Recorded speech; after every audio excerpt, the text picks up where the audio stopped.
Continuando a falar sobre cárie, pessoal, conversamos bastante sobre etiopatogenia, entendemos o processo da doença, os fatores que estão envolvidos neste processo, e hoje, então, nós vamos conversar sobre epidemiologia. A epidemiologia nada mais é do que a utilização de todos esses conhecimentos para o entendimento do processo da doença em determinada população. Vamos lembrar da definição da epidemiologia. É o estudo da distribuição e dos determinantes de estados ou eventos relacionados à saúde em populações específicas e a aplicação deste conhecimento no controle dos problemas de saúde. Quais são os pressupostos da epidemiologia? As doenças, condições de saúde e seus determinantes não se distribuem ao acaso na população. Vamos lembrar de todos os determinantes e variáveis e condições que a gente conversou nas aulas anteriores em relação à cárie. Então, o conhecimento destes fatores tem uma aplicação prática no controle e na prevenção das doenças e agravos à saúde. Então, um levantamento epidemiológico, onde a gente estabelece a medição da prevalência da doença, é muito importante para que a gente consiga entender como é que essa doença está acontecendo naquela população, para que a gente possa utilizar o nosso recurso especificamente na situação de necessidade específica, né, na verdade, reforçando a questão da especificidade dessa população, para podermos usar racionalmente os recursos que nos são atribuídos. No caso da residência, né, vocês, em muitas situações, podem ter que determinar alguns levantamentos epidemiológicos para poder utilizar os recursos de vocês de uma maneira correta, de uma maneira racional, né, de uma maneira que eu possa utilizar e fazer o meu custo-benefício ser muito mais alto. Para contabilizar a experiência de cárie, vamos lembrar que o índice que a gente mais utiliza, que a gente mais vê na literatura, é o índice CPO, é um índice que contabiliza a experiência de cárie. Ele é um índice que contabiliza os dentes cariados, perdidos e obturados, e ele pode usar a unidade dente ou pode usar a unidade superfície dental. Então, nada mais é do que contabilizar, contar em cada paciente quantos dentes ou superfícies, dependendo de como a gente quiser fazer o levantamento, vão estar com essa situação, se apresentando com a situação cariado, perdido por cárie ou obturado.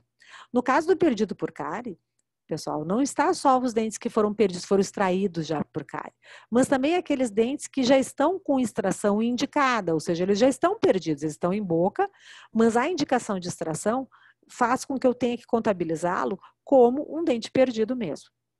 E o obturado, por que ele não é o restaurado, né? Que a gente usa hoje o termo restauração? O índice CPO é um índice bem antigo, né? Naquela época, as restaurações eram chamadas de obturações. E dá para entender bem, né? Que, na verdade, o objetivo naquela época era realmente obturar, tapar cavidades de cárie.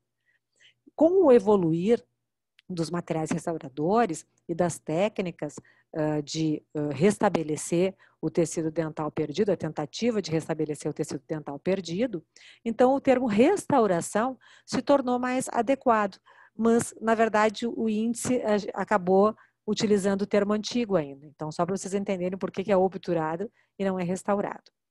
Ele tem uma variação, que é a variação para os índices para utilizar nos dentes decíduos, né, na dentição decídua. Por que a gente precisa fazer um índice especial para a dentição decídua? Porque a dentição decídua ela tem uma situação importante em relação aos dentes perdidos. Em muitas situações, no levantamento epidemiológico, a gente não vai ter condição de saber se aquele dente foi perdido por cárie ou simplesmente esfoliado. Então, para resolver essa situação, não se contabiliza os dentes perdidos realmente extraídos e só se contabiliza aquele dente que está perdido por extração indicada por cárie. Então, em vez do P do perdido, vai se usar o E de extração indicada. O resto é tudo igual. As superfícies ou dentes cariadas, as superfícies ou dentes obturadas. Bom, e vocês sabem, né, e a gente começa já lembrando vocês dessa informação bem importante, que vai permear, na verdade, toda a nossa discussão dessas próximas desses próximos momentos aí que nós vamos ter juntos, é a questão da prevalência de cárie no Brasil. E nós vamos pegar uma idade índice, que chama idade índice, 12 anos, que é uma idade onde a gente já tem a dentição permanente praticamente toda em boca, uma ou outra situação que não, terceiro molar, alguns segundos molares, mas no geral a boca já está com os dentes permanentes, né? Normalmente não se tem uma dentição mista na maioria das vezes. Então, os 12 anos foi considerada uma idade índice para cárie. Então, por que a gente precisa saber disso? Porque muitos dos levantamentos epidemiológicos que nós vamos nos basear, muitas vezes, para organizar o nosso trabalho, a nossa conduta de levantamento epidemiológico, para poder comparar com dados internacionais, a gente, se tiver que optar por alguma idade para fazer o exame, a gente vai optar sempre por 12 anos, para a gente poder fazer um comparativo com mais facilidade, comparando com as publicações já existentes, ok? Bom, a gente vem observando uma queda na prevalência de cárie ao longo das décadas, né? Então, nós tínhamos lá, aqui vocês têm o CPOD, e nessa linha, então, os anos, né? Então, observem ali, um pouquinho antes da década de 80, a gente tinha uma média de CPOD de 12 anos de 7 dentes com experiência de cárie aos 12 anos. Vocês observam que isso é um número bem alto, considerando que alguns dentes, alguns grupos dentais eram recém-erupcionados, né? Então, e isso inclui também dentes já perdidos por cárie, né? Então, nós temos aqui ao redor da década de 80, 7 dentes com experiência de cárie, aí depois nós temos já mais adiante esse número baixando, aqui na década de 90 já baixando mais, aqui mais adiante na década de 90 baixando mais ainda. Isso aqui são levantamentos oficiais com uma amostra grande, pessoal. E aqui nós temos já os SBs, né? Aqui o SB 2000, aqui um pouquinho adiante um outro levantamento. E aqui, no último levantamento em 2010, nós temos então uma prevalência de ao redor de 2 dentes com experiência de cárie. Bom, isso parece muito bom, né? E, na verdade, isso reflete o que a gente consegue ver na família da gente, né? Vocês mesmos, se observarem a experiência de cárie que vocês têm, comparados à experiência de cárie dos pais de vocês e dos avós, vocês vão ver que a perda dental, as dificuldades encontradas anteriormente eram maiores, né? Então, muitos de vocês podem nem ter dentes restaurados ou ter muito poucos dentes restaurados, né? Isso, na verdade, teve alguns fatores envolvidos para que haja essa diminuição na prevalência, mas o que a gente tem para realmente atribuir com mais assim força e com a literatura apoiando essa questão em muitos trabalhos, esse 71,2% de redução de cárie que se teve ao longo dessas décadas, a responsabilidade dessa redução, infelizmente, não é uma responsabilidade da ação dos dentistas, né? A ação dos odontólogos. E sim por uma grande medida de saúde pública, que foi a inclusão do flúor na nossa vida, né? Tanto o flúor incluído nas águas de abastecimento, que ainda em muitos locais é o que segura essa redução de prevalência de cárie, mas também é muito importante a colocação de flúor nos dentifrícios, né?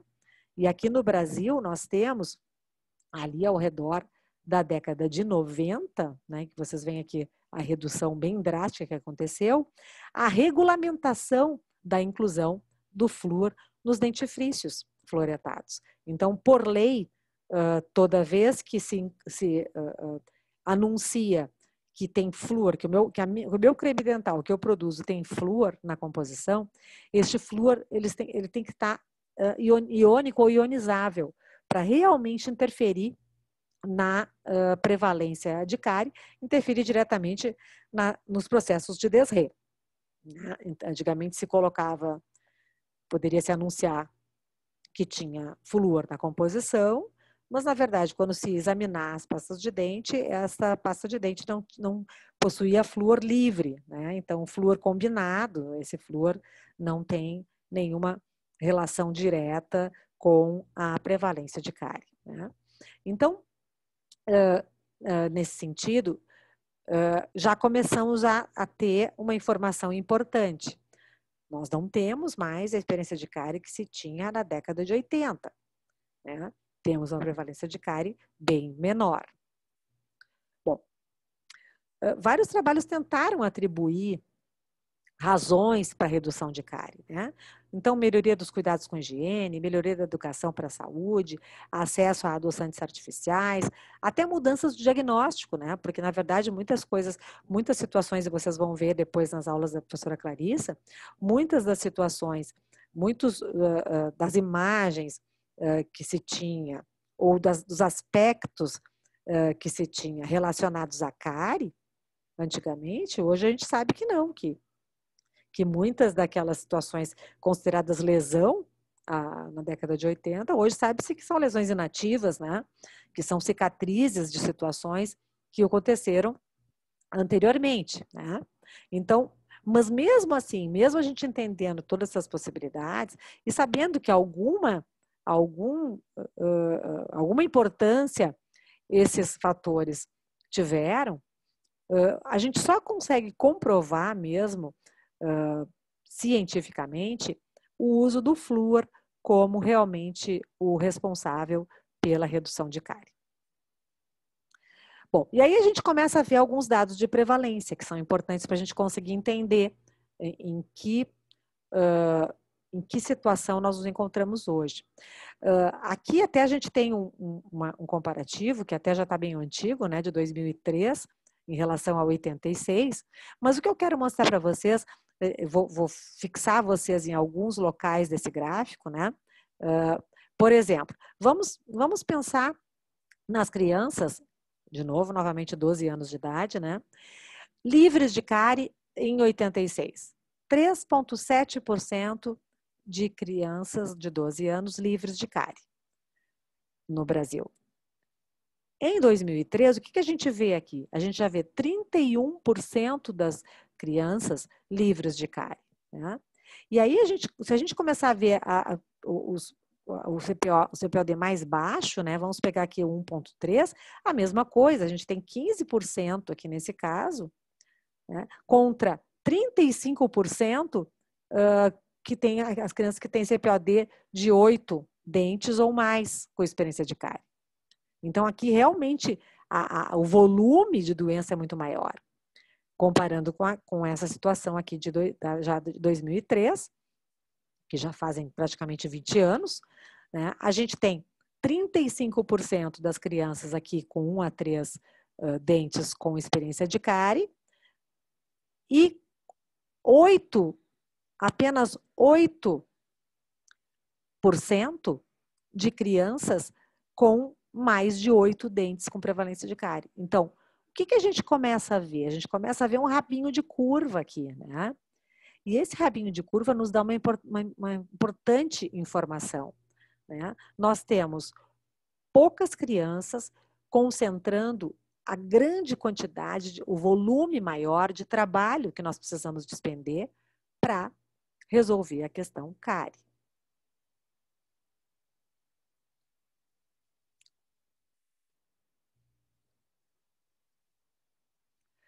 E aqui esse rabinho de curva está bem tranquilo de se observar, né? A gente tem aqui 12 anos, distribuição, percentual dos valores de CPOD na idade de 12 anos e na faixa etária de 15 a 19. Isso é o levantamento do Brasil 2003, tá? Mas, apesar de fazer já quase 20 anos, nos dá uma informação bem importante, tá? Vamos considerar aqui os 12 anos. Observem ali com a experiência de cárie baixa ou nada de experiência de cárie. E aqui a gente tem uma prevalência, um percentual de 30% de crianças livres de cárie. Tá? E isso vai, então, dando uma informação para nós, que cada vez vai diminuindo as crianças com uma quantidade um pouquinho a mais de cárie, até que aqui, as crianças que têm um CPOD de mais de 8, existem crianças de 12 anos, aqui podem ver as barrinhas lilás aqui, mas a quantidade de crianças, a prevalência, o percentual é bem menor de crianças com esses problemas. Agora, de 15 a 19 anos, a mesma coisa, ó. A gente tem aqui também um rabinho de curva. Bom, tem algumas coisas também importantes aqui. Além da gente saber, tudo bem, que uma grande quantidade de crianças, ou a porcentagem de crianças, tem uma prevalência de doença pequena, a gente tem um momento, ali um determinado grupo, que vai ao longo, né, de toda essa nossa população, tem um grupo que concentra uma quantidade de dentes com prevalência de cárie muito alta. E outra coisa importante também da gente observar nesse gráfico, quando a gente compara um dado, uma idade com a outra idade, as barrinhas azuis com as barrinhas laranjas, a gente observa, tem um determinado momento onde essa criança de 12 anos passa a ter uma prevalência de cárie. Né? A prevalência de cárie, ela acaba acontecendo. Ela é empurrada um pouquinho mais para diante na idade, mas ela acaba acontecendo. Então, isso denota uma falha muito grande, principalmente na questão de atuação nossa como dentistas, né? A nossa atuação como dentistas está falhando. O que nós temos é um modelo, né, de envolvimento de controle de saúde pública, que é a questão do acesso a flúor universal para toda essa população, que acaba realmente reduzindo a experiência de cárie, só que a atuação, realmente a atuação da profissão odontológica nestas idades, nessas crianças, não está acontecendo, porque em um determinado momento essa criança tem a prevalência de cárie acontecendo. Então, a gente não tem um controle total. E isso pode ser muito responsabilidade da falta de organização, justamente assim, ó, em quem e como eu vou gastar o recurso que eu tenho para que realmente eu tenha o controle total da doença. Vamos um pouquinho mais adiante nesse raciocínio. Então, o que eu preciso me preocupar é com este rabinho de curva. O que eu vou fazer com que essas crianças não tenham essa quantidade grande aqui de experiência de cárie, esse grupo pequeno que tem que ter um cuidado especial? Quem são essas crianças que estão tendo essa quantidade tão grande de experiência de cárie?